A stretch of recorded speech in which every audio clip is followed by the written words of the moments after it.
Welcome back. Today we're going to look at the story of John Wayne Gacy, a serial killer who opened the world's eyes to the fact that behind every clown is a mystery to be unveiled. If you enjoy delving into the dark and deceptive, don't forget to like and subscribe. I'm your host, Greenman, and this is the Murder Encyclopedia. Widely known as the Killer Clown, Gacy's serial killing shook the criminal underworld. Not because he sexually abused, tortured, and murdered 33 young men and boys, but because of the remarkable ease with which he went unnoticed while committing these heinous crimes. Born in 1942 to John Stanley Gacy and Marion Elaine Robinson in Chicago, John Wayne Gacy was the only son of 3 children. He was remarkably close to his mother and sisters, but his relationship with his father was probably the catalyst that unleashed the brutal monster that we will get to know in the year 1978. While Gacy might have been born in the year 1942, it's unclear when the killer clown whom he would later become was born. So when exactly did the killer clown's story begin? Perhaps it was in 1949, when Gacy's father whipped him with a razor strop as punishment when he was caught with another boy sexually fondling a young girl. Or perhaps it was the same year when a family friend occasionally molested Gacy in a truck. Otherwise, for the better part of his childhood, Gacy was mostly sick. He was overweight and had a heart condition that rendered him unfit for athletic activities. He spent almost a year hospitalized as a teen due to blackouts that were the result of a blood clot that formed in his head after he was struck by a swing. The occasional blackouts only served to irk his father further, who saw him even more as a weakling and a failure who wouldn't amount to anything. His father constantly called him stupid, a mama's boy, and a sissy. Gacy's performance in school was terrible, but he was a known braggart who could talk his way out of any problem. Here's a million-dollar question. Was Gacy merely a product of his upbringing, or was he born to kill? Let's quickly take you to 20-year-old Gacy in the year 1962. In Las Vegas, after leaving Chicago as a high school undergraduate, Gacy got a job as a mortuary janitor. A job we will later find out served as a powerful means to conceal the murders he will commit years later. Gacy spent 3 months observing how morticians embalmed bodies and occasionally served as a pallbearer. In a horrifying confession, he revealed that he once clambered into the coffin of a deceased teenage male whom he embraced and caressed while feeling a great sense of shock. Gacy's first necrophilia experiment sent him running back to Chicago. At this point, he wanted to be someone. Perhaps it was a burning urge to gain his father's love and approval, or just another way to satiate his alter ego. While Gacy successfully completed business college in 1963, despite not being able to graduate from high school, Gacy quickly achieved success as a businessman, and by 1964, merely a year later, he was already promoted to department manager in the shoe company he worked in. The same year, he got married to Marilyn Myers, a co-worker. During their courtship, Gacy joined the local Jaycees, a powerful U.S. not-for-profit organization that has seen some of America's most powerful figures. Gacy had 2 children. The year was 1967, and Gacy was the true definition of a successful man. Now the head of his own family with great financial stability and a successful career, his father was finally pleased with him. He patted Gacy on the back saying, "Son, I was wrong about you," and apologized for the abuse he had meted on him. Behind the curtain of success, Gacy was morphing into a true monster.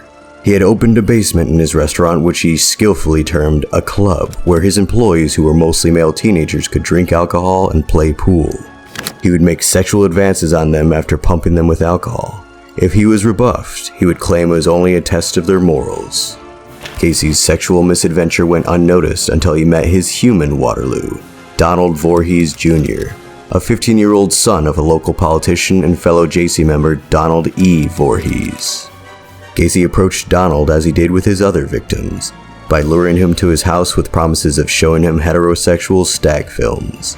Gacy later plied Donald with alcohol and persuaded him to engage in mutual oral sex, saying, "You've to have sex with a man before you've sex with a woman." In months that came later, Gacy similarly abused other youths. In one instance, he compelled one to have sex with his wife, and then blackmailed him to performing oral sex with him. In another, even more horrifying instance, he tricked teenagers into believing he was authorized to perform homosexual experiments and paid them $50. Gacy's hallmark of horror came to a screeching halt when Donald reported Gary's sodomy to his father. The senior Donald filed a report with the police, which led to his immediate arrest. Gacy was consequently charged with sexually molesting Donald. Much to Gacy's astonishment, he was indicted on the sodomy charge in May 1968. He later pleaded guilty to the sodomy charge about Donald and denied every other charge. Added to it was the assault and intimidation of Donald, as Gacy had paid one Russell Schroeder to physically assault Donald in a bid to deter him from testifying. In a psych evaluation, Gacy was diagnosed with antisocial personality disorder, adding that he would not benefit from any treatment whatsoever. He was sentenced to 10 years imprisonment on the 3rd of December.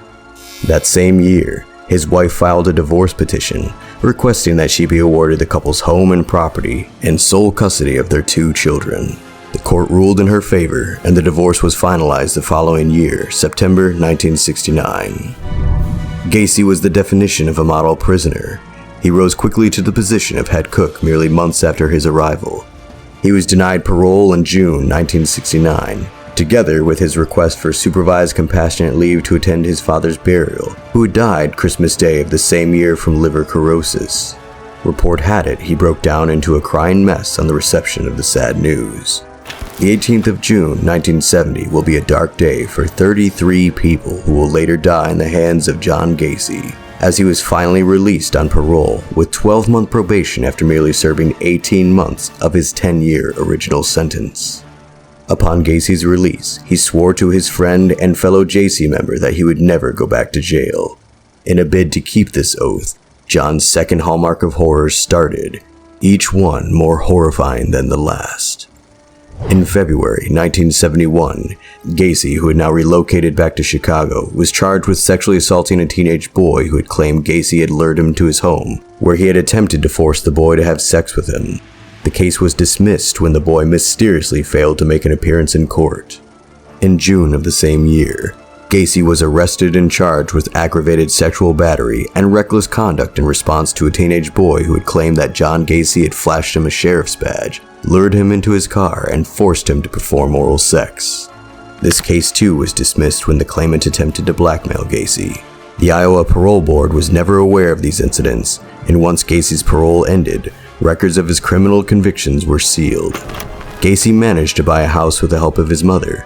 In August 1971, shortly after he moved in with his mother, he got married to Carol Hoff, a recently divorced woman whom he met through mutual friends. Unbeknownst to all, 1972 will be the year that Gacy will commit his first murder. 18-year-old Timothy McCoy will become Gacy's first victim, and details of his murder will only become known in a confession later rendered by Gacy. Gacy's method of killing people was in fact most unconventional. He would first of all trick the unsuspecting youth into donning handcuffs after dousing them with alcohol and drugs. With his victim restrained, Gacy proceeded to rape and torture them. He frequently began by straddling his victim's chest before forcing the victim to fillet him. He then inflicted acts of torture including burning with cigars. He also verbally taunted many of his victims throughout their continued abuse, and was known to have partially drowned several victims in the bathtub before repeatedly reviving them. Gacy typically murdered his victims by strangling them with a tourniquet, although most of his victims died from asphyxiation, from cloth gags that were stuffed deep down their throats. In an interview several years after his arrest, Gacy said that immediately after killing McCoy he felt totally drained, yet noted that as he stabbed McCoy and as he listened to the gurgulations and gasping for air, that he had experienced a mind-numbing orgasm. That's when I realized that death was the ultimate thrill. Gacy's second victim was never identified. With his talent for business, John Gacy managed to set up a construction business incorporated as PDM Contractors, and by 1975, the business was immensely successful and expanding rapidly. Gacy was active in his local community and even lent his construction tools for free. He hosted elaborate parties in his neighborhood during his leisure time and would visit local hospitals where he would dress as his alter ego, Pogo the Clown, to entertain and amuse children. Most of the people that worked for John in the construction business were high school boys and young men. Gacy didn't hesitate to proposition sex to them, and would sometimes insist on sexual favors in exchange for financial assistance. According to Gacy, clowns can get away with anything. clowns can get away with murder. These were the words that encouraged him as he embarked on a killing spree. However, not all of his victims ended up dead. At one time, Gacy and an employee traveled to Florida to view a property. In their hotel room that night, Gacy raped him. After returning to Florida, the employee drove to Gacy's house and beat him. Gacy, when asked by his wife, claimed that the employee was angry at him for withholding his pay. Another victim was 17-year-old John Butkovich, who had a great love for racing. To sustain his hobby, Butkovich had a remodeling job at PDM Contractors. Butkovich had a good working relationship with Gacy, a relationship that was severed after Gacy refused to pay him. Butkovich, with the help of two friends, tried to blackmail Gacy into paying him, to which Gacy responded with anger and screaming. They later left, and after Butkovich dropped his friends, he was never seen alive again. Butkovich's parents urged the police to investigate Gacy, but nothing came out of it, and the young man's disappearance went unresolved. That same year in October, Carol, now fed up with Gacy's emotional swings and strong attachment to homosexual magazines and videos, requested a divorce. The divorce was finalized on the 2nd of March, 1976. In December 1976, another Gacy employee, Gregory Godzik, disappeared, and his parents asked police to investigate Gacy, one of the last people known to have spoken to the boy. In neither case did the police pursue Gacy, nor did they discover his criminal record. More of Gacy's employees were termed missing or runaway, and it's strange how no one established a connection to Gacy. True to his oath, Gacy was determined to never go back to prison, and he was as elusive as ever while committing his crimes. Gacy hid all of his victims' bodies in a crawl space in his house, which he was tired of digging.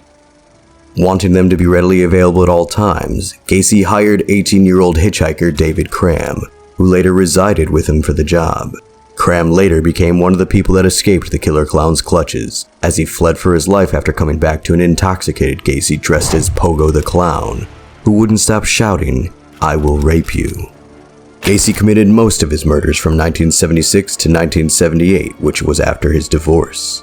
He was living alone and had all the time and leisure in the world. And by the end of 1977, Gacy had murdered 6 more young men between the ages of 16 and 21. Gacy rightfully earned his title, the Killer Clown, for as he was busy maniacally killing people, he had joined politics again and had started gaining popularity. In one event, he was opportune to be in a picture with First Lady Rosalind Carter of the United States. Such were the heights that John Gacy had reached. Gacy's hallmark of horror came to another screeching but permanent halt in 1978. On the afternoon of December 11th of that year, Gacy visited a pharmacy to discuss a potential remodeling deal with the store owner, Phil Torf. While he was within earshot of 15-year-old part-time employee Robert Peist, Gary mentioned his firm often hired teenage boys at a starting wage of $5 per hour, almost double the pay Peist earned at the pharmacy. Peist met up with Gacy to ask for a job, and he never made it back. Gacy, as per his modus operandi, duped Peist into donning handcuffs before telling the poor boy, "I'm going to rape you, and you can't do anything about it," to which Peist began weeping. Gacy stated that as he placed the rope around Peist's neck, the boy was crying and scared. Gacy admitted to having received a phone call from a business acquaintance as Peist lay dying, suffocating on his bedroom floor. When Peist failed to return, his family filed a missing person report with the Des Plaines police. Torf, the owner of the pharmacy, named Gacy as the contractor Peist had most likely left the store to talk to. Lieutenant Kazanchak, whose son attended the same high school as Peist, chose to investigate Gacy further. A routine check revealed that Gacy had an outstanding battery charge against him in Chicago, and had served a prison sentence in Iowa for the sodomy of a 15-year-old boy. This revelation made it easy to obtain a search warrant for Gacy's house. During the search, the officers perceived a rancid smell coming from the crawl space, which was concluded to be from a sewage spillage. However, the first search produced several suspicious items, such as police badges, a gun, a syringe and hypodermic needle, dildos, underwear too small to fit Gacy, and a ring which was later found to belong to Schiff, one of Gacy's victims. On December 21st, one of Gacy's employees revealed to the police that Gacy had confessed to killing more than 30 people. On a second search of Gacy's house, 29 bodies and remains were lifted from Gacy's crawlspace and property. The youngest identified victims were 14 years old. The oldest were 21 years old. 8 of the victims were so badly decomposed that they were never identified. Pice's body was later discovered on the banks of the Des Plaines River. During the long streams of interviews of the killer clown, Gacy showed no remorse whatsoever. At some point, when asked why he killed those people, he said, "I'm afraid they will expose me. They were just human trash anyways." His last words to his lawyer in his cell were to the effect that killing him would not bring anyone back, and it is reported that his last words before dying were, "Kiss my ass," which he said to a correctional officer while he was being sent to the execution chamber. John Gacy was executed by lethal injection after spending 14 years on death row on the 10th of May, 1994. Dead as he may be, the horrors of the killer clown will forever live in the minds of Americans.